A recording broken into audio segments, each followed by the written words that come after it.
estoy con vosotros todos los días hasta el fin del mundo. Yo estoy con vosotros, ¿verdad? Todos los días hasta el fin del mundo. Y eso si lo relacionamos con Mateo 18:20.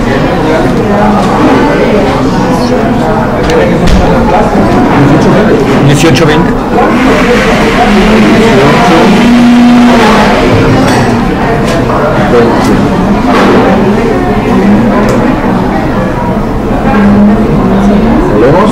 Sí. Dice, porque donde están 2 o 3 congregados en mi nombre, allí estoy yo en medio de ellos. Donde estén 2 o 3 congregados, ahí yo voy a estar en medio de ellos. Y en el anterior que leímos, he aquí yo estoy con vosotros todos los días hasta el fin del mundo. Eso habla de la omnipresencia de Jesucristo.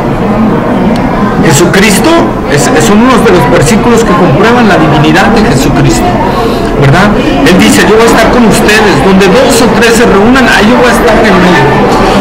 La presencia de Jesucristo está ahorita en este lugar, porque Él lo ha prometido estar ahí. Y a lo mejor otros hermanos están ahorita en su casa, se reunieron en el nombre del Señor, y ahí están. Un matrimonio que está orando, leyendo la Biblia, una pareja, amigos, además con 2. ¿Con 2? Están estudiando, ahí va a estar el Señor en medio de ellos. O sea, yo un amigo, si es necesario estar dentro de una denominación para adorar a Dios, entonces tengo un serio problema con los hermanos que estamos mandando a los lugares donde no existe el Evangelio, porque se están yendo solitos. ¿Y con quién voy a adorar a Dios? No podría. Pero ellos van con la convicción que Dios está con ellos. La presencia de Dios ahí, Jesucristo está donde 2 o 3 o más se reúnan en su nombre, ahí yo voy a estar en medio de ustedes. Y yo voy a estar no solo en medio de ustedes, sino voy a estar todos los días con ustedes. O sea que cuando nos vamos a comer, Jesús está con nosotros. Cuando nos vamos a dormir, Jesús está con nosotros. Cuando pecamos, está con nosotros. Entonces, esa es una verdad. Donde vayamos, Él está con nosotros. Su omnipresencia manifiesta. ¿Por qué dice a partir de 2? Buena pregunta. Aquí está hablando de la comunión, ¿sí? No de la omnipresencia, sino de la comunión. Para que haya comunión, debe de haber al menos 2 personas. Sí. Debe haber al menos 2 personas. Es un mandato de Él, ¿no? Tenemos que reunir. Igual cuando el Señor manda evangelizar, manda de 2 en 2. No manda uno solo. A ver, Pedro, tú te vas allá. Tú, Juan, te vas para allá. Tú, Judas, tú no te vayas porque tú me vas a traicionar. No.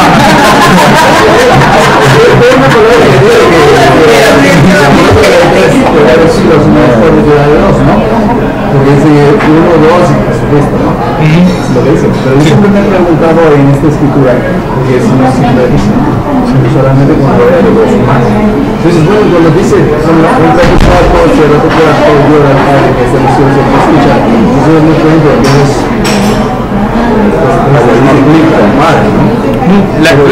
Es que, a los jueces, ¿no? Entonces, siempre me he preguntado, esta palabra dice de 2 más. Pero tú no estás en una congregación cuando tú estás solo, ¿no? Él está ahí. Sí, pero no le dice pensar, o sea, yo digo, ¿por qué no? Dice 1, 2 o más. Es que precisamente, como te digo, es comunión, o sea, está hablando de la comunión entre personas, congregados, o sea, está hablando de exactamente, de lo mínimo que se necesita para estar congregado con alguien más. La Biblia nos habla en Hebreos que no nos dejemos de congregar. ¿Sí?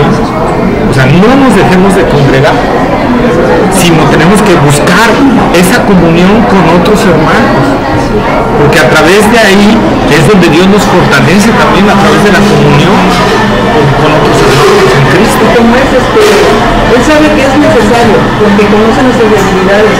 Entonces sabe que si alguna vez, por ejemplo, yo estoy conmigo y se lo está solo y tiene algún problema, a lo mejor solo no la va a librar, pero si está conmigo, lo platico, o lo observo, o digo, ¿sabes qué? Vamos a hacer esto, vamos a verlo. Él sabe que necesitamos estar juntos. como con ella o con ella, ¿no? Porque tenemos que ayudarnos para adelante. Porque sabe nuestra debilidad, Él nos hizo, ¿no? Saben nuestras limitaciones. Sabe nuestros límites, Exacto, es más, ahorita se vino en Proverbios, creo que es Proverbios, dice que es bueno que anden siempre dos, porque si uno se cae, el otro lo levanta. Entonces, es a lo que se está refiriendo el Señor, en esa parte, en esa comunión. No quiere decir que solo ya no el Señor, o sea, si yo estoy aquí leyendo la Biblia solo, el Señor ya no está conmigo porque le falta otro.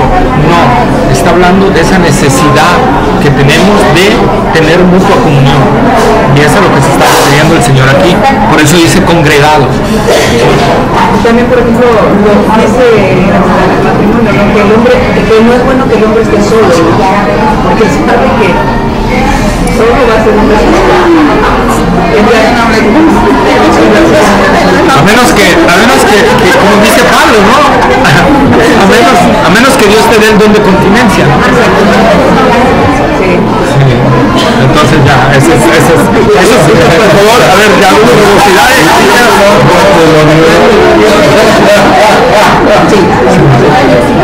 Bueno, sigamos.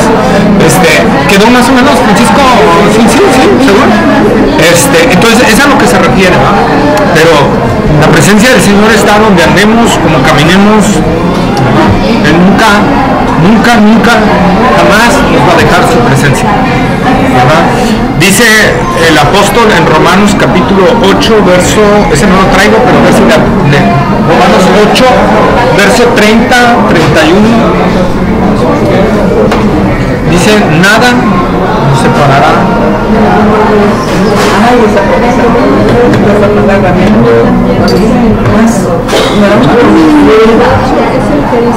Romanos capítulo 8, verso creo que es 30, 31.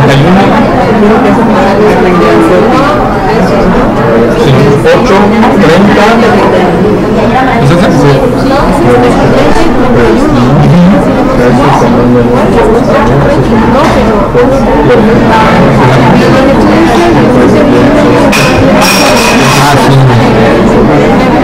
Así, no, entonces más adelante.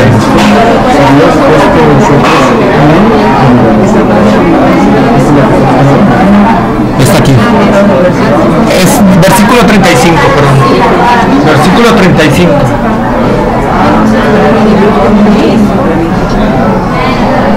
Ni tribulación, ni angustia, ni hambre, ni persecución, ni lo presente, ni lo porvenir, ni ninguna cosa creada nos podrá separar del amor de Dios que es en Cristo Jesús. ¿Verdad? ¿Cuál es el 35? 35. ¿Es el 35? En adelante. ¿El 28? 8 o 28. 8. Romanos 8, 35 en adelante. ¿Quién nos separará del amor de Cristo? ¿Empieza? Sí. Dice, tribulación o angustia, o persecución, o hambre, o desnudez, o peligro, o espada, como está escrito, por causa de ti somos muertos todo el tiempo, somos contados como ovejas de matadero. Dice, antes en todas estas cosas somos más que vencedores por medio de aquel que nos amó, por lo cual estoy seguro de que ni la muerte, ni la vida, ni ángeles, ni principados, ni potestades, ni lo presente, ni lo porvenir, ni lo alto, ni lo profundo, ni ninguna otra cosa creada nos podrá separar del amor de Dios, que es en Cristo Jesús nuestro Señor. Amén. Nada nos puede separar, porque Él prometió estar con nosotros. Dice alguien, tú podrás alejarte del amor de Dios, pero Dios nunca se va a alejar de ti. Tú tratarás de huir del amor de Dios, pero Dios va a decir, de mí no puedes huir.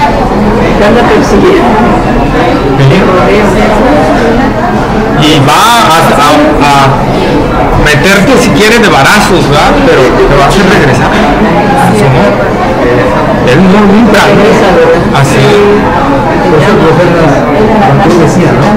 Aunque no haya vacas, hablan con los reyes, con todo. Así es. Por esa palabra es una leyenda porque da muchísima esperanza. Sí. La verdad que sí.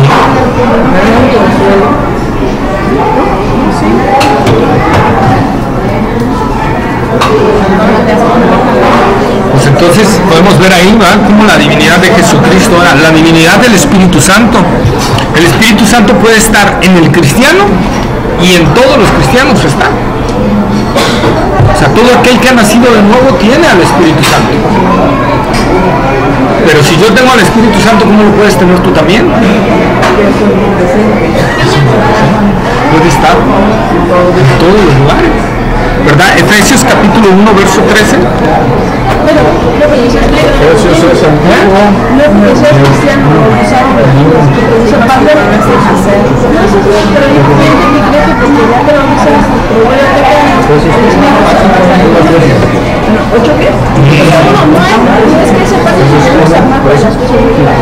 Pero el Espíritu nunca se aparta de ti, aunque peques, y lo vamos a ver. Porque si el Espíritu Santo se apartara de ti, caerías en la misma situación que Adán. Quedarías otra vez en un estado muerto. Y para que volvieran a poder redimirte, necesitaría Cristo venir otra vez a pagar el precio por ti.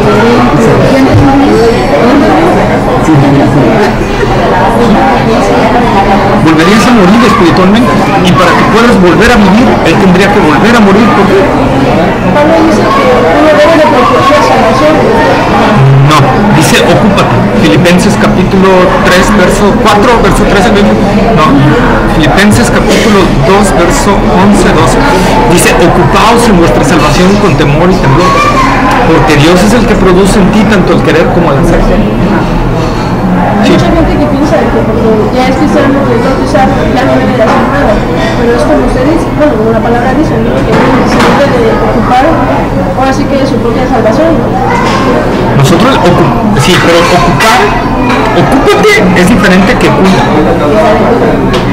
Y eso hay que entenderlo. Cuida esto que no se caiga, o sea, esto es cuídalo, no se vaya a romper, no se vaya a dañar, cuídalo. Pero ya está ahí. Pero sí. Ahora, ocúpate es, no te dé miedo, agárralo como un instrumento, como lo que es. Esta taza la puedo agarrar para tomar, ocúpala para usar el té, ocúpala para, ¿me entiendes? No está hablando de que la cuides, está hablando de que la ocupes. Ocupa tu salvación. Sí, hay un temor, ¿por qué? Porque como ya lo vimos cuando vimos la santidad de Dios, si tú como cristiano te metes a una vida de pecado por tu necedad, va a venir la disciplina de Dios a tu vida. Y la palabra de Dios dice, dura cosa es caer en manos de Dios vivo. Y eso se lo está diciendo a cristianos, no se lo está diciendo a mundanos, porque para ellos está reservado el infierno. Sí, ahí va a ser el duro castigo de Dios. Pero para sus hijos, Dios dice, Dios al que ama disciplina y azota. O sea, azota, no pega suavecito, azota a todo aquel que tiene por hijo. Porque la finalidad de Dios es prepararlo para la eternidad. Y si su hijo anda desobediente, papá Dios sí se quita el cinturón y sí nos saca de cinturonazos. Entonces, como hijos necios somos. Es más, el Señor Jesús utiliza la parábola de las ovejas, refiriéndose a los cristianos. ¿Sabes por qué? Porque una oveja es más burra que un burro. Así de sencillo. Es el animal casi más tonto, si no es que el más tonto que hay sobre la tierra. Incapaz de cuidarse a sí mismo. Incapaz. Si ve venir al lobo, se queda ahí y se le queda viendo. Es así.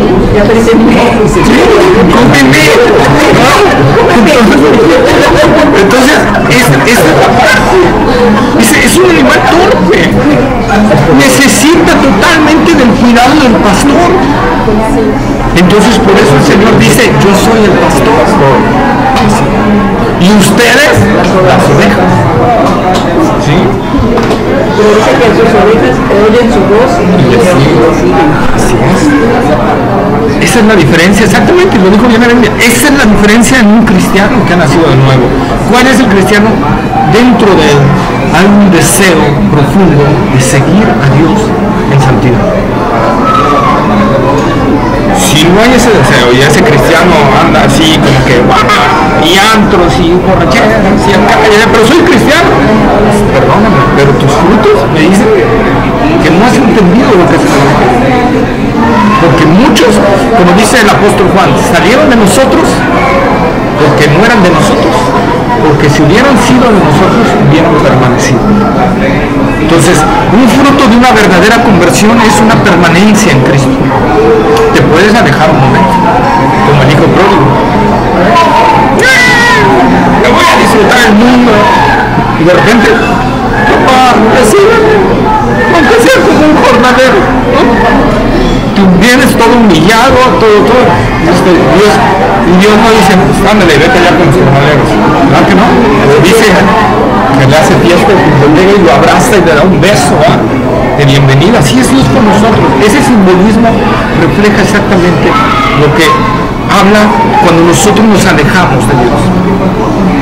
El Padre nos está esperando y va a meter las situaciones necesarias para que nosotros, ¿verdad?, que el mundo nos haga trizas, para que entonces cuando ya estemos quebrantados regresemos con papá, humillados ante él, y Dios nos va a decir: te estuve esperando todo este tiempo con los brazos abiertos. Eso es. Sí, ahí como rezando de él, hay una parte en Gálatas que Pablo les habla y les dice de todas las cosas que hace la persona, ¿no? Entonces le dice como ese comportamiento, ¿no? Y hay una parte que dice cosas semejantes a estas. Y dice cosas semejantes a estas, yo entiendo que dice, si me olvidó alguna cosa que no haya nombrado, ¿sí? Entonces es cuando tú empiezas a pensar en el comportamiento de una persona, ¿no? Y cuando dice la santidad, si Jesús dice, sé santo porque yo soy santo, es un proceso que yo sí lo entiendo, es un proceso en el que uno tiene que ir dando contra la carne, inclusive Pablo lo dice, tienes que ir cortando contra la carne. Entonces cuando tú vas a una iglesia y te dice que la verdad es que llegaste ya es santo, la verdad es que es un error tan grande, porque él te dice que no puedes llegar sin practicar parte de la carne. Entonces cuando empiezas a leer lo que Pablo le va diciendo, atrás, una vez que escuchas en Corinto, ahí es donde tú te vas dando cuenta cómo es que el ser humano entiende diferente. Porque si yo recibo a Cristo, ya soy santo, ya soy santo. Dices, salvo por gracia. Porque dice que la santidad es de Jesús. Sé santo, pero yo soy santo. No dice ya eres santo. Sé santo. Y él dice la culpa. Tratas de trabajar en eso. Trata de trabajar en tu persona. Sí, y lo vamos a ir viendo cuando veamos lo que es el tema de la justicia de Dios. Pero en razón de la salvación, no en el atributo de Dios, sino en razón de la salvación. Vamos a ver lo que significa esta justicia hacia nosotros. ¿Cómo nos es imputada esa justicia? ¿Qué simboliza? Por eso no se pierdan los siguientes capítulos. No, vengan, porque es lo que estamos conociendo mucho.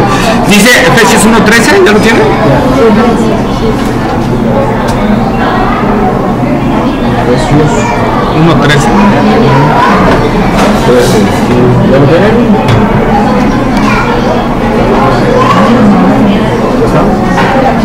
Dice, en él también vosotros, habiendo oído la palabra de verdad, el evangelio de vuestra salvación, y habiendo creído en él, fuisteis sellados con el Espíritu Santo de la promesa. Fíjense, habiendo oído la palabra de verdad, el evangelio de vuestra salvación, y habiendo creído en él, ¿qué pasó en el momento que creímos en Cristo Jesús? Que realmente creímos. Fuimos marcados, sellados. Pero fíjense que no dice por, dice con. Si dijera por, entonces quiere decir que el Espíritu Santo vino y puso una marca. Pero dice con. ¿Quién es el sello? Él. Se mete en todo el. Así es, somos templo ahora del Espíritu Santo y ahora Él es el sello.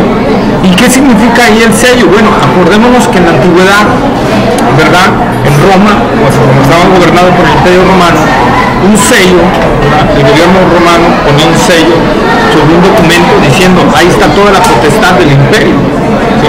Si alguien viola este sello, se la ve con el Imperio Romano. El imperio romano lo va a perseguir y lo va a, ¿verdad? Entonces Dios está diciendo, eres sellado por mi espíritu.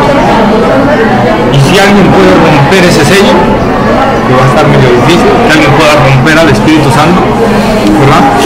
Entonces, la garantía de que esta salvación, y lo vamos a ir viendo, tiene una seguridad inquebrantable, es que el Espíritu Santo está ahí en nosotros. La salvación no se pierde. No se pierde. Y lo vamos a ver con texto, ¿verdad? Pero es importante que nosotros veamos que fuimos sellados con el Espíritu Santo. Y como te dije hace rato, si el Espíritu Santo pudiera salirse de nosotros porque pecamos, entonces quedaríamos muertos espiritualmente otra vez. Y para que yo pudiera revivir otra vez, Cristo tendría que volver a pagar por mí en la cruz del Calvario. Hay unos, por ejemplo, y yo me he preguntado, ¿no? Porque los seres humanos que estamos en la carne, he estado leyendo una parte de eso, tú llegas, recibes a Cristo, ¿verdad? Y en un momento de reflexión, de lo que tú quieras de tu vida, lo recibes. A través del tiempo tú sigues andando, pero por alguna situación te metes a una situación, ¿no? Que dices, eso no es tu comportamiento, ¿no? ¿Qué pasa en este momento con esta escritura? Por ejemplo, dice, tú te sellado con la escritura, pero en tu actuar viste camino al pecado, ¿no? Dice que la paga del pecado es muerte, ¿no? Entonces, por ejemplo, ahí, si tú mentiste, si tú robaste, si tú insultaste, si fornicaste, si hiciste lo que hiciste, ¿no? Por muy sencillo que sea, dice que no diferencia el pecado mayor o menor. Entonces, ¿qué pasa cuando un cristiano comete un pecado?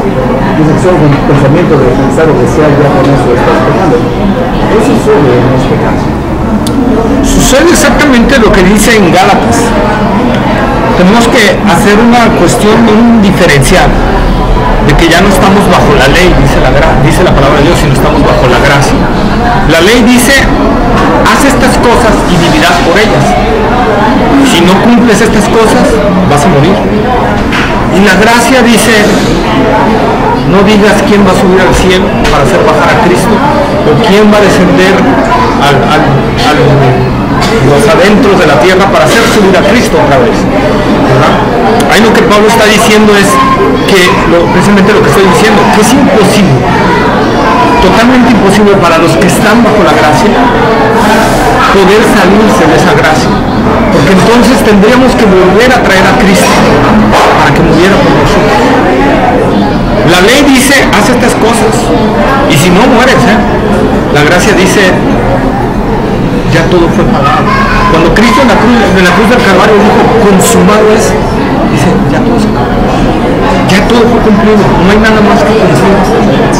Ahora, bueno, me voy a adelantar al tema. La justicia de Dios me es imputada no por mí, sino por la gracia. Cristo, la justicia de Cristo, la perfección de Cristo me fue imputada a mí, a pesar de que sigo siendo alguien imperfecto. Pablo dice en Romanos capítulo 7, lo que no quiero, eso hago. Y lo que quiero hacer, no lo hago. Ya no está ley, que el pecado está en mí. Miserable de mí, ¿quién me librará de este cuerpo de muerte? Y lo está diciendo en Romanos, que Romanos es una de las últimas epístolas que escribió. Estamos hablando que Pablo ya llevaba casi 30 años de ministerio, y Pablo escribe a la iglesia de Roma, tengo luchas con mi pecado y peco. ¿Para qué dejó asentado eso el Espíritu Santo en la Escritura? Precisamente para que entendamos que somos pecadores. Y luego, ¿qué dice Pablo? Miserable de mí, ¿quién me librará de este cuerpo de muerte? Inmediatamente dice, más gracias doy a Jesucristo. Arrepientas genuinamente. Así es. Como comienza entonces a la mujer, vete porque es más, o sea, Lo que pasa, lo que viene cuando tú en realidad has nacido de nuevo, va a venir un arrepentimiento a tu vida, porque Dios te va a traer al arrepentimiento. Entonces te vas a arrepentir. ¿Qué le pasó a Pedro cuando negó a Jesús? ¿Dependió de Pedro su permanencia en la fe? Pedro negó a Jesús. Dice que lloró, pero de ahí se fue y se trató de olvidar de Cristo. Pero cuando Cristo le profetiza que lo iba a negar, ¿qué le dice? Pedro, Satanás te ha pedido para zarandearte, pero yo he rogado para que tu fe no falte. Y una vez vuelto, o sea, vean lo que dice ahí, y una vez vuelto, o sea, no había duda de que iba a volver, confirma a los tuyos. Pedro, por mi intercesión vas a volver. Y eso lo concuerda con Hebreos, cuando Hebreos dice que tenemos un sumo sacerdote que está intercediendo por nosotros para darnos perpetua salvación. ¿Qué es perpetuo? Algo que no se termina, que no se acaba. Entonces, si yo tengo un intercesor allá arriba que está intercediendo por mí para que yo tenga perpetua salvación, si yo pierdo la salvación, tengo a quien echarle la culpa. Se llama Cristo, ese intercesor que tengo allá arriba. No que lo hayas perdido, más bien que nunca lo tuviste, ¿no? Esa es otra. Pero para el verdaderamente salvo, no, porque además de que tiene alguien intercediendo por él ante el Padre. Por eso dice, Él está intercediendo por nosotros para darnos perpetua salvación. Y perpetuo es algo que nos rompe. En Juan capítulo 10, versos 29 y 30, dice, mis ovejas oyen mi voz y me siguen, y yo les doy vida eterna, y no perecerán jamás.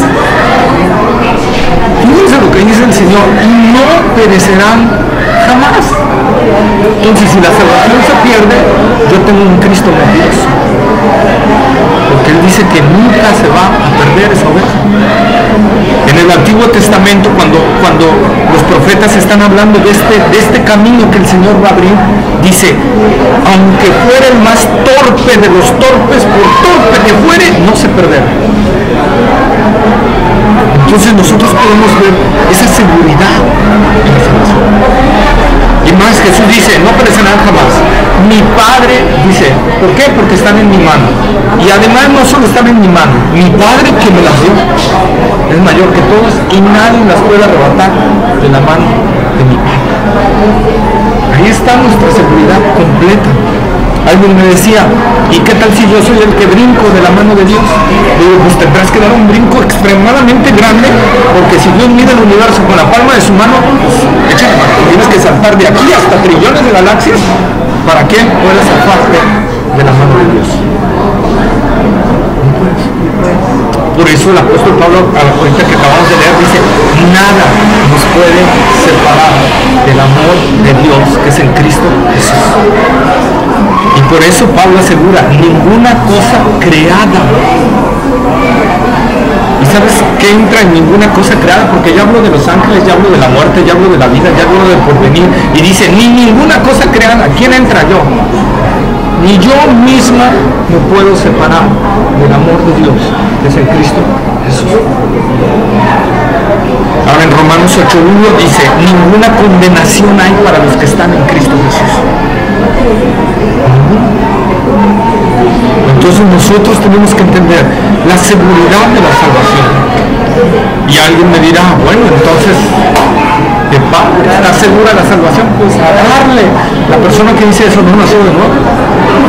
Porque el que ha nacido de nuevo tiene el deseo en su corazón de agradar a Dios. Y él está luchando contra su carne, como Pablo lo decía, lucho con mi carne, lo que no quiero hacer, lo hago. O sea, hay una lucha, ¿sí? Y a veces peco, y a veces sí, y a veces no, ¿verdad? Hay una lucha. Por eso el apóstol Juan dice, hijitos, si alguno hubiere pecado, abogado tenemos para con el Padre, a Jesucristo. Y la sangre, si confesamos nuestros pecados, Él es fiel y justo para perdonar nuestros pecados, y la sangre de su Hijo nos limpia de todo pecado. Entonces, en esa manera, los que estudian el griego, los eruditos, dicen que esa palabra que nos limpia y su sangre nos limpia está en forma activa y dinámica. ¿Qué quiere decir? Que constantemente nos está limpiando. Cometemos un pecado y Él ya nos limpió. Cometemos otro pecado y Él ya nos limpió. Entonces, eso es lo que nos habla la palabra de Dios. Por eso, Pablo en Romanos también dice que estamos en esta gracia ¿verdad? Que estamos seguros en esta gracia. Sí. Estamos seguros. No entramos a un arca perforada. Entramos como el arca de Noé. ¿Qué le pasó al arca de Noé a los que estaban adentro? Uno de los que estaba adentro se ahogó. ¿Y por qué no se ahogó?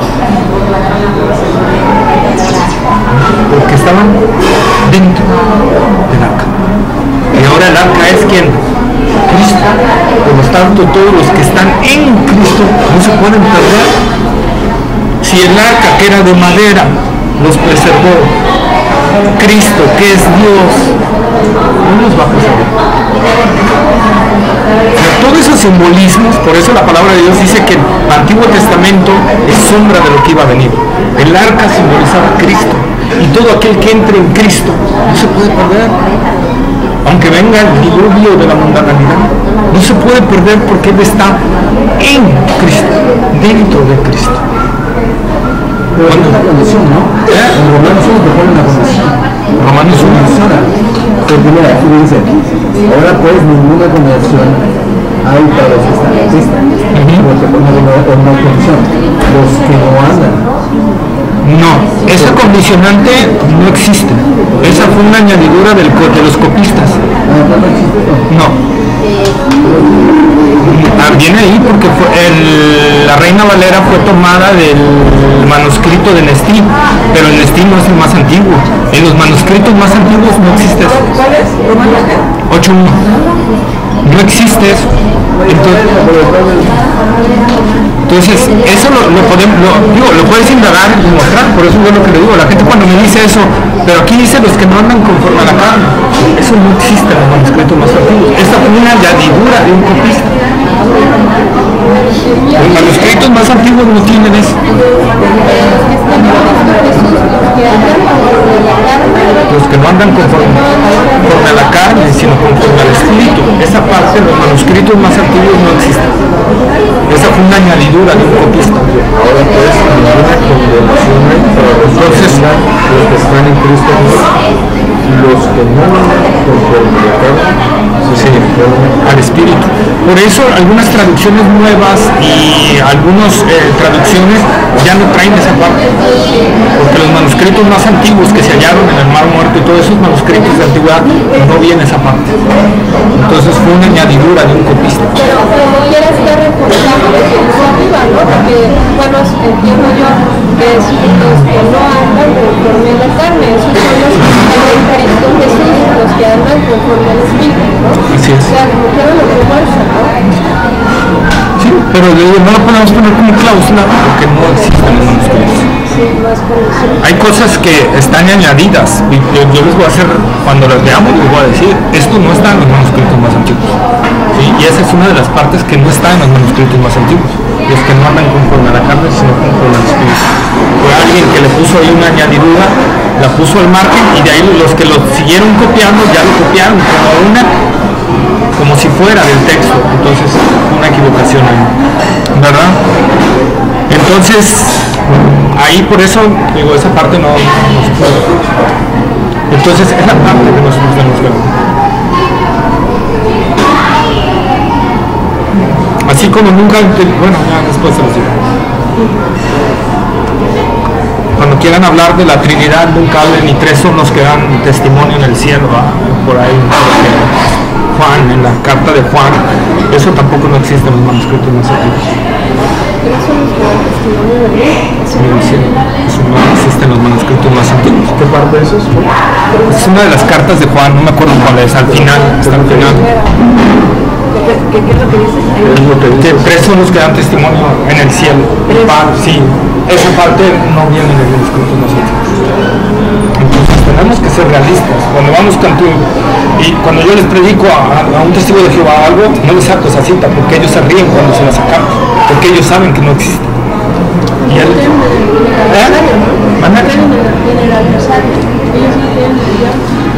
ellos no creen en la Trinidad.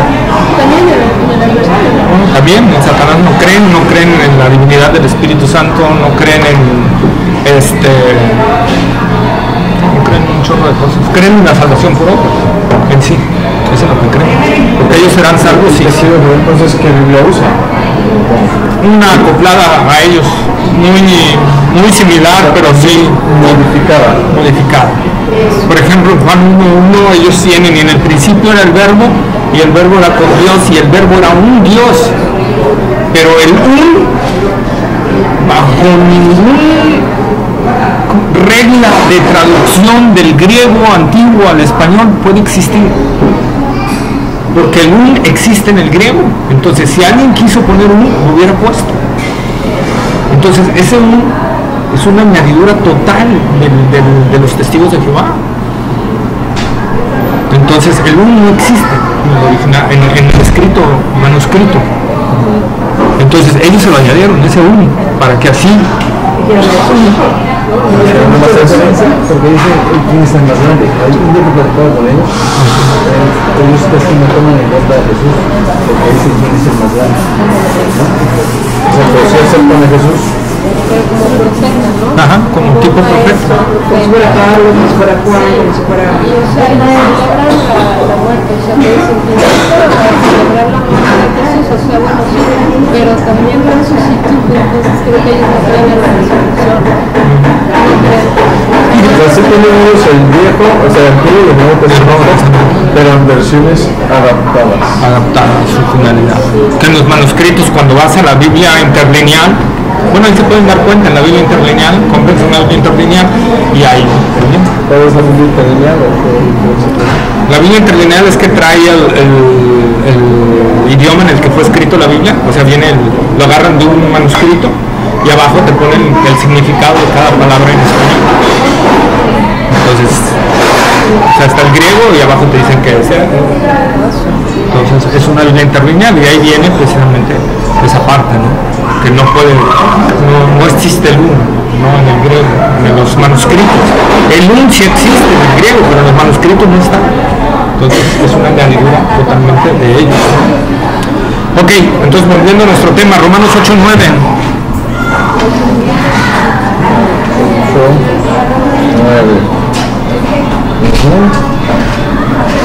¿Ya están?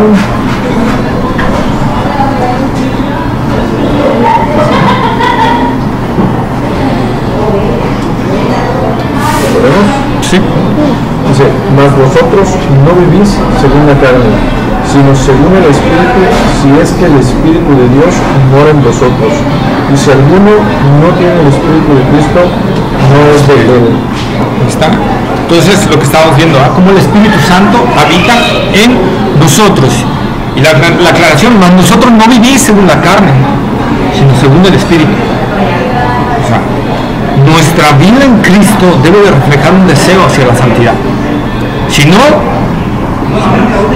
está mal. ¿Sí? Si es que el Espíritu de Dios mora en vosotros. Por eso es lo que dice ahí Pablo. Si es que el Espíritu de Dios mora en vosotros. Porque si alguno no tiene el Espíritu de Dios, no es de él. Así de sencillo. ¿Sí? Dice que no dice, y lo vamos a poner, si alguno se le va el Espíritu. Dice, si alguno no tiene el Espíritu. Entonces, si no tiene el Espíritu, no es de Cristo. Puede simbolizar ser cristiano, como la despedida de Pablo ante los ancianos de Éfeso, ¿no? Cuando Pablo ya por revelación de Dios sabía que era su último viaje, que a donde iba a ser ya, y él iba a la muerte, ya lo sabía Pablo, ya le había sido revelado, ¿verdad? Y Pablo dice, me temo con los ancianos de la iglesia, me temo que a mi partido van a entrar entre ustedes muchos lobos rapaces, hombres que no tendrán piedad sobre el rebaño. Y Pablo así lo voy a parafrasear, pero lo que más me duele es que quiero que recuerden que he estado durante un año, día y noche, con ustedes, enseñándoles y dándoles el evangelio y todo. Y lo que más me duele es que de ustedes mismos van a salir lobos. ¿Qué está diciendo Pablo? Entre ustedes hay gente que se cree que es cristiana. Esa es una realidad. Por eso, como le digo a la gente, un puesto no te hace cristiano. ser pastor, ser maestro, no te hace cristiano. Lo que te hace cristiano es una auténtica conversión en Cristo. Por eso Pablo dice, si tienes el Espíritu, eres de él. Si no lo tienes, no eres de él. ¿Cómo sabes si tú como cristiano lo tienes el Espíritu? ¿Cómo sé? Bueno, porque tiene que ir dándose el fruto del Espíritu. Punto número 1, ¿verdad? 2. Pero no siempre lo llegas a tener, ¿no? A lo mejor hay un momento de reflexión así, ¿no? Muy definido. Pero en tu vida cotidiana, si tienes todos los momentos de tu vida cotidiana, hay momentos en los que vas fuera de esos puntos, ¿no? Paz, gozo, fe, es que esperanza, ¿no? Todo eso. Hay un momento. Cuando tú estás, o sea, te mueve el espíritu, te pone algunas palabras. No, sí, pero eso es cuando hay un momento reflexivo, pero hay momentos reflexivos. Pero te regresa atrás, ¿verdad? Pero yo me lo he preguntado, o sea, tú estás reflexivo cuando estás haciendo meditación, oración, estás incluso estás orando con una persona, estás pensando, pero hay un momento que ya no estás pensando en eso. No sé, estás en el cine, estás en otro rollo, estás en una reunión, ¿no? Mira, lo que pasa es, cuando la Biblia habla del fruto del Espíritu, es precisamente, se está refiriendo, ¿cómo te lo explico? Bueno, yo que vengo del rancho, cuando tú siembras algo, eso va creciendo poco a poco, ¿verdad? Y al final va dando fruto, y en la medida que lo vas abonando va dando más fruto. Por ejemplo, un naranjo a los 3 años te empieza a dar unas cuantas naranjas, al otro año ya te da más naranjas, ¿sí? En la medida que va creciendo, lo mismo sucede en nuestra vida. En la medida que vamos creciendo espiritualmente, ese fruto se debe de ir dando. Ahora, si dentro de ti hay un deseo por la santidad y quieres la santidad, y debe de haber amor forzosamente, aunque haya veces que porque pecamos, ese amor como que mengue, pero tiene que volver a salir. Si no sale ese amor, la Biblia es clara, el que no ama no es de Dios. El que no tiene misericordia no es de Dios. No, por eso Juan dice, no se engañen. O sea, a ver, gente que me está oyendo, no se engañen. Si ustedes no aman, no han nacido de Dios. Porque el que ha nacido de Dios ama, porque Dios es amor. Y si ahora yo tengo el Espíritu de Dios dentro de mí, ¿qué debe de salir de mí? Amor. Y eso no quiere decir que no te enojes. Eso no, exacto. O sea, quiere decir que te puedes enojar porque hay cosas que enojan. Una injusticia te puede hacer enojar, pero no quiere decir que ya por eso vas a hacer pecado, ¿no? Así es. Si no simplemente estás enojada, entonces, bueno, estoy enojada, pero voy a orar por esa persona para que pues, haga las cosas bien. Así es. O conmigo mismo, hoy la regué, me enojé, pero voy a tratar de hacerlo mejor. Así es. No se ponga el sol sobre vuestro enojo. Y hasta Dios se enoja. Y sin embargo no deja de ser santo. ¿Verdad? Entonces, esa es la parte que nosotros tenemos que hacer. Sí debe de haber un crecimiento. En nuestro espíritu debe de haber un crecimiento. Porque el que es de Dios, las cosas de Dios busca. Es lo que dice Juan. O sea, Juan, Pablo nos están hablando acerca de una verdad cristiana. El que ha nacido de Dios, busca las cosas de Dios. Ama a Dios, ama a sus hermanos, busca hablarle a la gente de Cristo, ¿verdad? O sea, es algo que te nace, no es algo que tú te esfuerces, es algo que te nace, ¿sí? Es algo que de repente Dios te mueve a misericordia sobre ciertas situaciones, ¿verdad? Entonces, algo que tú no esperabas y de repente Dios te dice,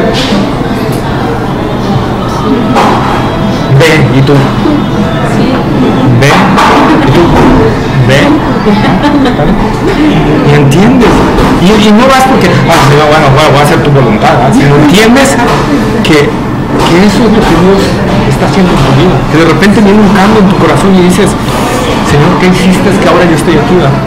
Y estoy apoyando, pero bueno, ¿verdad?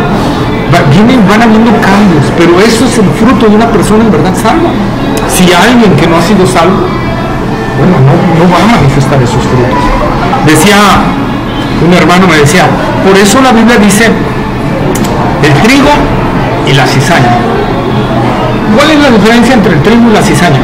Uno da fruto y otro no. Porque se parecen. Son en la hoja y en el tallo y en todo son idénticos. ¿Cuál es la única diferencia? Que cuando sale la espiga con los granitos de trigo, el trigo se dobla.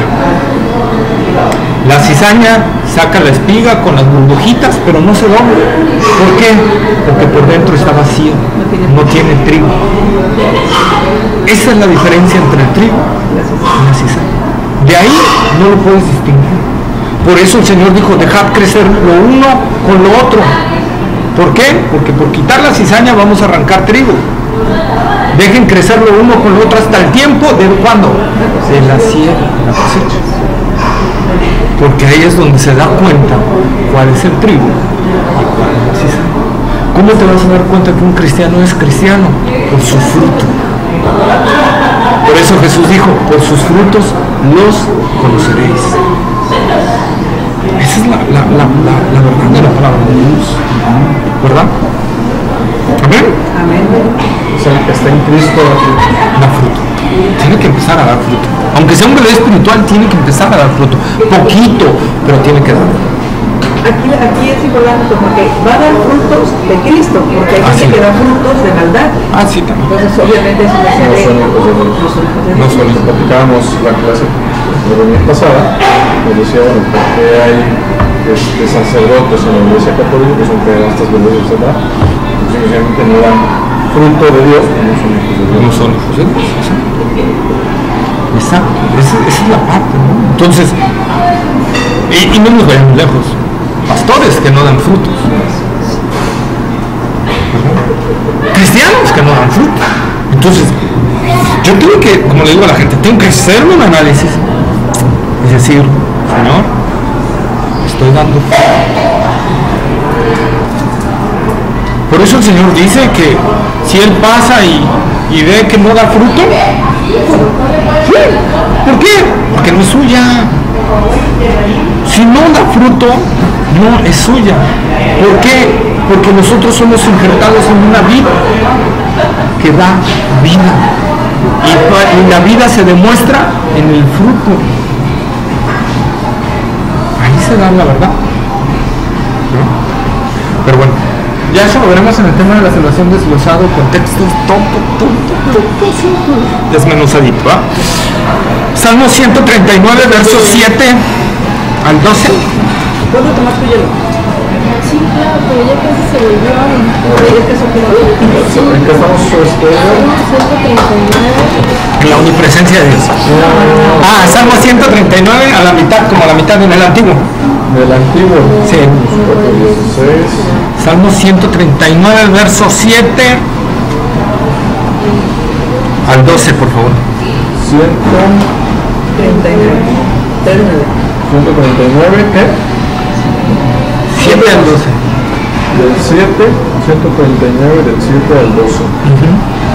Salmo 139, del 7 al 12. ¿Ya están? Sí. Dice, ¿a dónde miré de tu espíritu? ¿Y a dónde huiré de tu presencia? Si subiese a los cielos, allí estás tú. Y si en el Seol hiciere mi estrado, he aquí, allí tú estás. Si tomare las alas del alba y habitar en el extremo del mar, aún allí me guiará tu mano y me asirá tu diestra. Si dijere ciertamente las tinieblas me cubrirán, aún la noche resplandecerá alrededor de mí. 12. Aún las tinieblas no cubren de ti y la noche resplandece como el día, lo mismo que son las tinieblas que la luz. Entonces podemos ver en esta fracción del Salmo que la presencia de Dios no está limitada ni por espacio, ni por tiempo, ni por lugar, ni por visibilidad. ¿Sí? Ay, pues voy a cometer un pecado en la noche que está oscuro para que Dios no me vea. ¿Verdad? Dios me ve. Aquí nadie nos ve en oscurito. El último día porque Dios No me ven, ya puedo hacer el fraude, ¿no? No, Dios te ve. Entonces lo que dice, no puedo huir de tu presencia, dice David. A donde yo vaya, ahí tú estás. Si en los cielos, pues ahí tienes tu trono. Si me voy al Seol, pero verdad, el lugar de los muertos en el Antiguo Testamento. Sí. ¿Lugar de los muertos? El lugar de los muertos.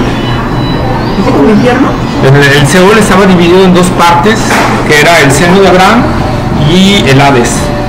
En el seno de Abraham se iban los justos y al Hades se iban todos los demás. El Hades. Se iban los injustos. Sí. Y todos los justos del Antiguo Testamento se iban al seno de Abraham.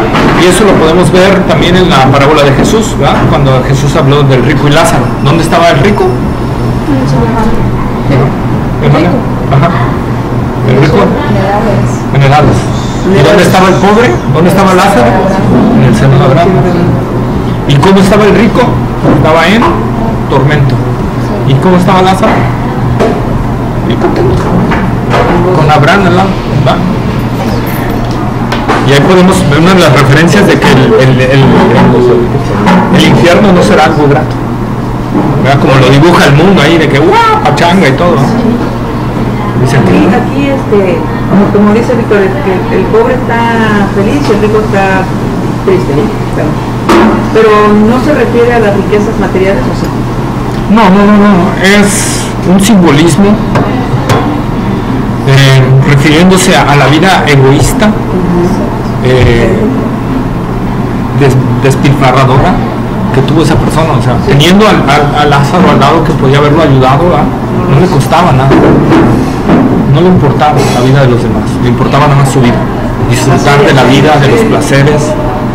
Entonces, ¿verdad? Por eso cuando él está ahí, pues él le dice a Abraham, ¿no? Mándame que sea un poquito de agua. No podemos pasar de aquí para allá. Pero sí, ahí sí, acá ya vamos a ver que después de Cristo hubo un separamiento, más adelante lo veremos. Pero dice, ¿qué le pide el rico a Abraham?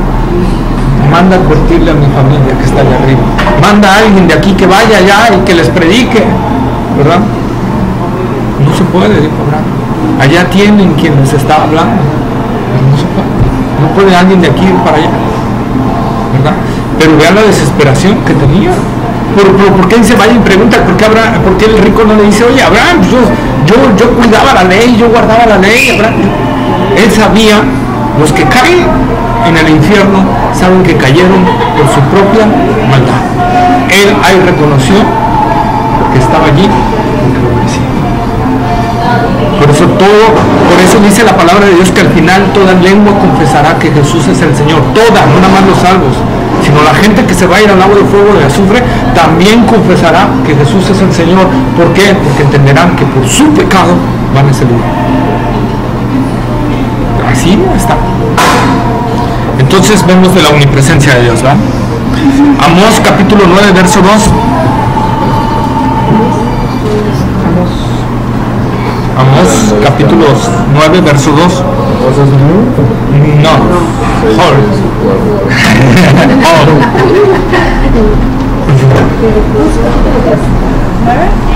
Nueve versículo.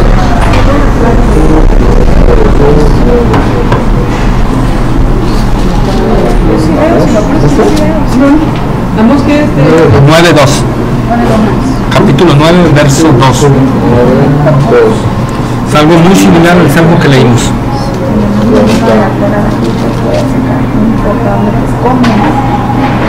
¿Ya estamos? sí. Dice, aunque cavasen hasta el Seol, de allá los tomará mi mano, y aunque subieren hasta el cielo, de allá los haré descender. Ahí está. Que nada se puede ocultar ante el nombre del Señor. Génesis capítulo 16, verso 13.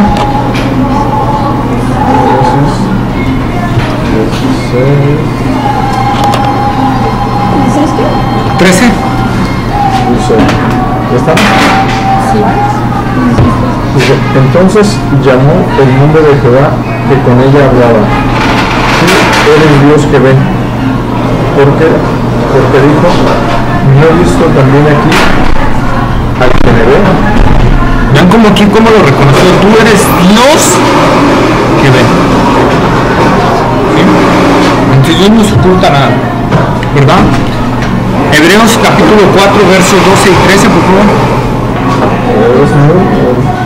El Nuevo Testamento. New. 4, versos 12 y 13. Hebreos 4, versos 12 y 13. Hebreos 4. 4, 12. ¿Ya está?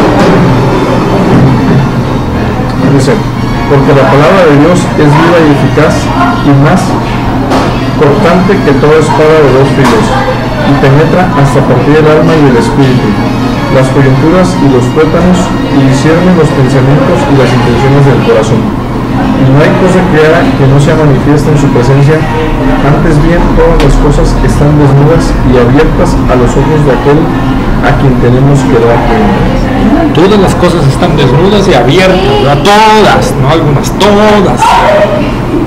De aquel a quien tenemos que dar cuentas. Jeremías 23, 13 y Jeremías 23, 23 y 24. Ahí nos habla de que Dios puede estar en un lugar y a la vez en otro lugar y a la vez en todo lugar. Jeremías capítulo 23, versos 23 y 24. Jeremías 23. Sí. 23. Versos 23 y 24.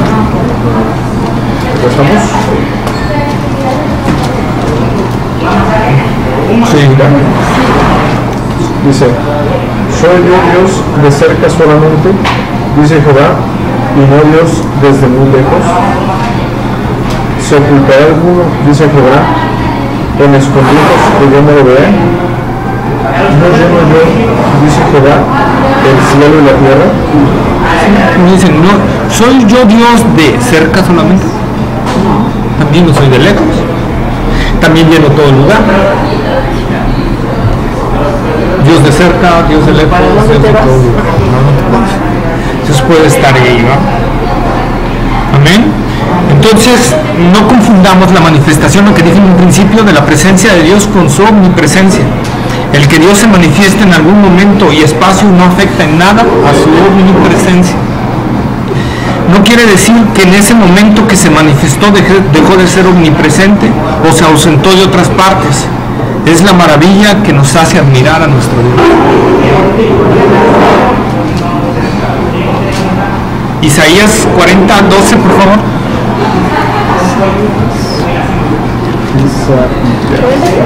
40, 12. ¿Isaías qué? 40. ¿Isaías 40 qué? 12. 40, 12. ¿Ya está?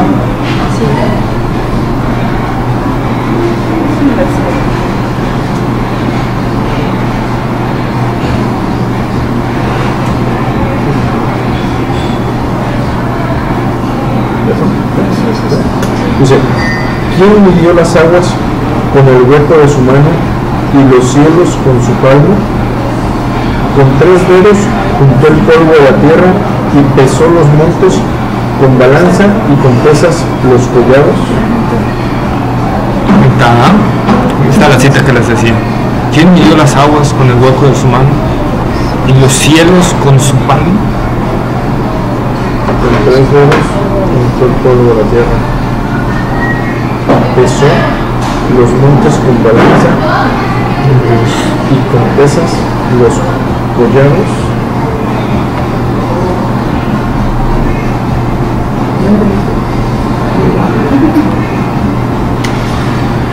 ¿Verdad? Qué tremendo. Dice el Salmo 114, 7, se los voy a leer. A la presencia de Jehová tiembla la tierra, a la presencia del Dios de Jacob. 114, 7.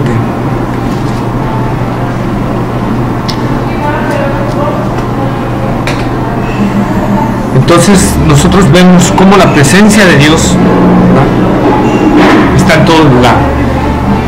Primera de Timoteo capítulo 6, verso 16.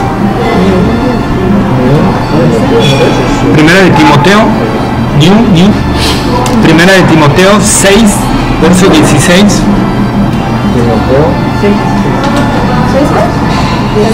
6:16. 6,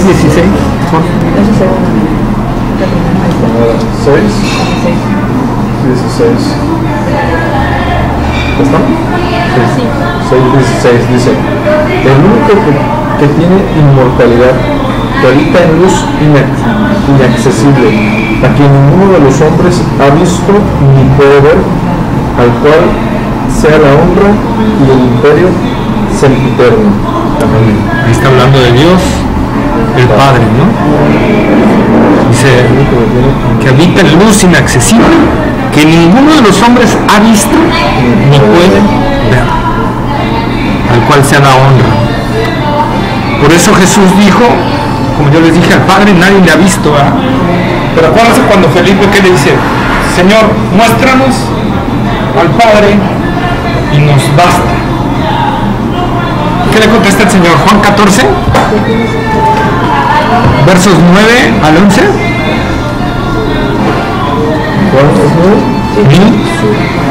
Juan capítulo 14, versos Evangelio de San Juan.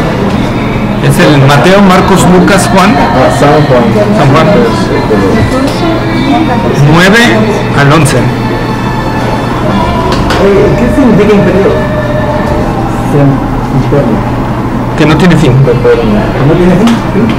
Siempre eterno. Juan 14.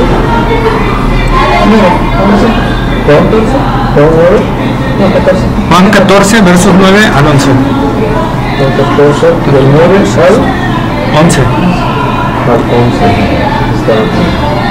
Dice: Jesús le dijo: ¿tanto tiempo hace que estoy con vosotros y no me has conocido, Felipe?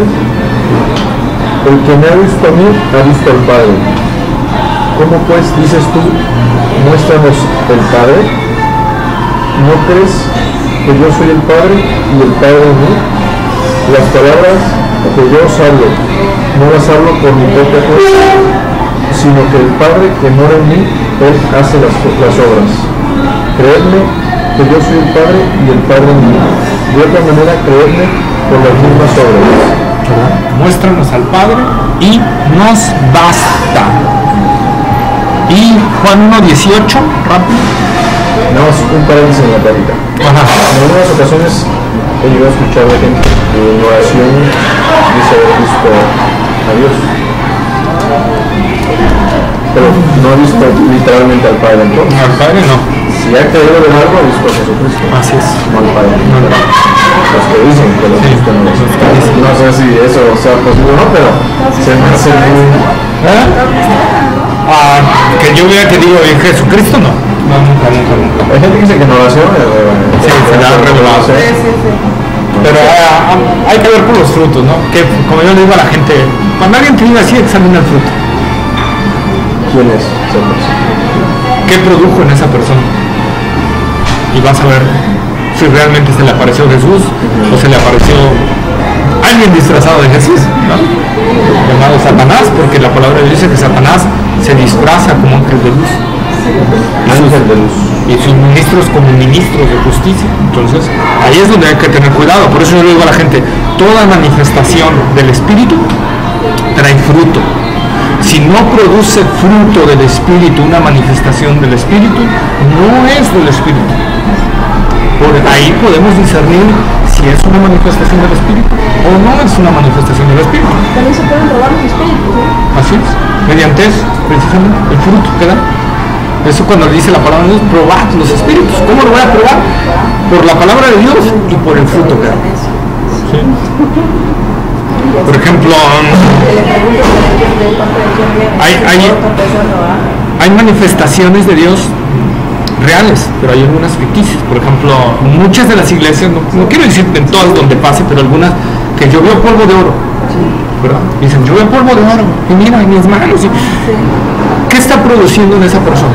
Una humillación hacia Dios, Señor, tú eres dueño de todo, Señor.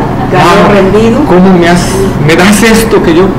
Si produce eso, tú dices, Dios. Pero si es alguien de, no, es que aquí somos los mejores, no, hombre, aquí Dios. Entonces ya estás viendo un espíritu de soberbia, de egoísmo, de vanidad, y entonces eso ya no es de Dios. Edgar, pero ¿verdad que eso me tocó vivirlo? ¿Verdad que sí era real? O sea, que caía ese polvo de oro, pero el fruto era, o sea, de vanagloria, ¿no? Así es. Por Entonces tanto, no era de parte de Dios. así es. Aunque sí era polvo de oro, Aunque sea, y aunque sí eran piedras. aunque sea piedras, y aunque sea aceite. Pero por eso tenemos que tener mucho cuidado. Dice la palabra de Dios que Satanás es muy astuto. Y Satanás imita, es un imitador. Perfecto. Entonces tenemos que poner, entonces, nosotros cómo nos podemos guiar, bueno, a través del fruto y de la palabra. Si lo que está pasando no está pegado a la palabra, no es de Dios. Si el fruto que está dando no está produciendo un fruto del Espíritu, no es de Dios. Así es sencillo. Por ejemplo, ¿no? Gente que se cae, gente que... Pero la ves afuera y dices, pues no hubo fruto porque la veo como normal, como en el mundo, ¿no? O se comportan así. Sí, o sea... Su actuar en la vida es el mismo antes que después. Sí, o sea, que van, viven la emoción, se cayeron, O te tumbaron. ajá, o te tiraron, o querías Estás quedar solo bien porque con te el gusta ahí y ya luego pues salen y hacen lo mismo. Es el mismito, antes y después no hubo ningún cambio, entonces Eso es del espíritu. es el Espíritu grande. El Espíritu trae fruto, entonces es lo que estamos nosotros viendo. Juan 1:18. San Juan 1:18.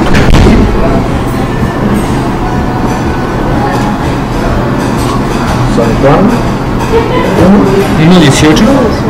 San Juan 1:18 dice: a Dios nadie le dio jamás. El unigénito Hijo que está en el seno del Padre, Él le ha dado a conocer. Fíjense aquí algo impactante, a mí es impactante, ¿no? Dice, a Dios nadie le vio jamás. El unigénito Hijo que está en el seno del Padre, Él le ha dado a conocer. ¿Dónde estaba el Hijo? En el seno del Padre. Pero si cuando dijo eso estaba en la tierra. Porque Él es omnipresente. En todos lados está. Por eso no está mintiendo. Dice, yo estoy en el seno del Padre. Pero estoy aquí. Pero estoy aquí. Porque Él abarca todo. No sé, ahí lo dice, el que está en el seno del Padre, no que estuvo en el seno del Padre, que está en el seno del Padre. Él le ha dado eso. Le ha dado. Jesús nunca salió del seno del Padre. La omnipresencia de Dios, por eso adoramos un solo Dios en tres personas. Son uno mismo. Son uno mismo, en tres personas. ¿Cómo? No se los voy a explicar porque no lo alcanzo a explicar. Mi mente, en serio que le he dado mil vueltas y no le hago una explicación. Hay gente que pone el huevo, ¿verdad? Que el huevo explica la Trinidad. No lo explica porque la cáscara es de una esencia, la yema es de una esencia y la clara es otra esencia. Aquí estamos hablando de un Dios que tiene en tres personas, pero la misma esencia. Y es algo que escapa de nuestro entendimiento. Por eso aquí dice que está. Y cuando Juan está diciendo que estaba, es que Juan ya lo había visto ahí. Y cuando Juan escribe este evangelio, Jesús ya había muerto. Y está en el seno del Padre. ¿Verdad? Entonces Jesús es omnipresente, está con nosotros, está en el seno del Padre. Entonces, esa presencia de Cristo, su omnipresencia nos comulga y nos dice que Él es Dios y que a través de Él nosotros también somos uno en Cristo y por lo tanto uno con Dios. Es la maravilla. Padre, que sean uno como tú, yo y en mí. Todo aquel que cree en mí, vendrá el Padre y yo y haremos morada con Él. ¿Quién va a ser morada con nosotros? La Trinidad. Padre, Hijo y Espíritu. Padre, Hijo y Espíritu Santo. Pues es una maravilla tremenda. Incomprensible cómo Dios tan infinito, tan poderoso, tan grande puede estar dentro de un cristiano.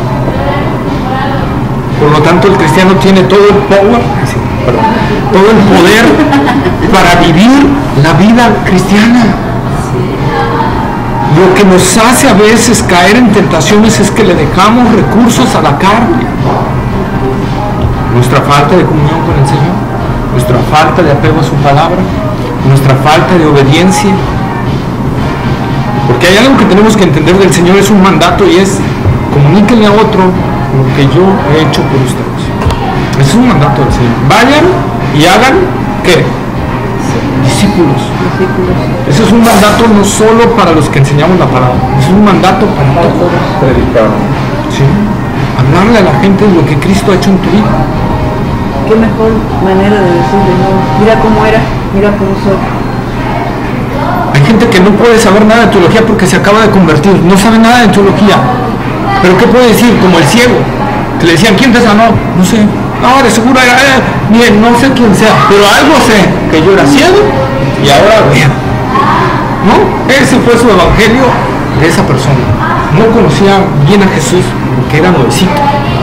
Pero él decía algo: yo solo sé que antes era ciego y ahora veo.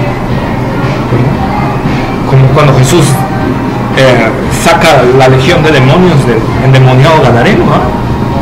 Dice que el muchacho quiso seguir a Jesús y dice: Señor, quiero ir contigo. Dijo: no, ven con los tuyos y cuéntales lo que he hecho contigo. ¿Qué hizo ese endemoniado gadareno? Conocido como endemoniado gadareno porque no sabemos su nombre. Cuando fue liberado, ¿qué hizo? Pues él obedeció la palabra, pero la obedeció más allá de lo que Jesús le dijo, porque no solo fue con la familia. Dice la palabra de Dios que anduvo predicando por toda Decápolis. ¿Qué era Decápolis? Un conjunto de 10 ciudades que existían en ese entonces. Ese joven que había sido liberado, que toda su vida había estado endemoniado, que toda su vida había vivido terriblemente, cuando él sintió la libertad en Cristo, él dijo: no se lo puedo compartir a mi familia, se lo tengo que compartir a todos. Y entonces fue, dice, y anduvo predicando por las 10 ciudades, predicando acerca de lo que Cristo hizo en su vida.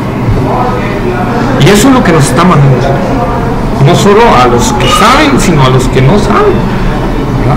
Tenemos ese mandato del Señor. ¿Alguna duda que tengan? Pues lo voy a dejar aquí, pues ya, si no nos van a sacar, yo creo que nos van a subir la música.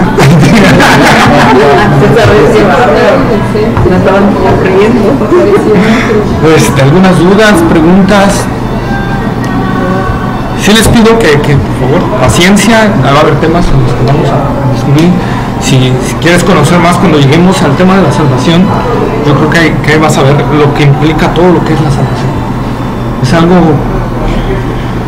Yo por mucho tiempo, y se los digo aquí, defendí que la salvación se perdía. Pero cuando me metí realmente a la Biblia, que la salvación se perdía. Pero cuando me metí realmente a la Biblia, y Dios me abrió los ojos, porque no podemos entender muchas cosas si Dios no abre los ojos. Pero cuando empecé a ver las verdades que había ahí en la palabra de Dios, cuando vienen conceptos que vamos a ver más adelante, pero Jesús dice, hay una palabra que a mí me cambió, la que les dije, esa de y no perecerán jamás, pero hay otra que dice, y esta es la voluntad de mi Padre, que tengo que cumplir, que de todos los que me dio, no pierda yo ninguno. De todas sus ovejas. ¿Quién les da las ovejas al Señor? ¿Y cuál es la voluntad del Padre con respecto a Cristo? Hijo, te doy estas ovejas. Mi voluntad es que no pierdas ninguno. ¿Cuál es la facultad para que un buen pastor sea un buen pastor? Que no pierda ni una oveja. Que la que se va vaya por ella. No, ni que se vaya por ella. Porque repito, por eso Jesús utilizó la analogía de la oveja.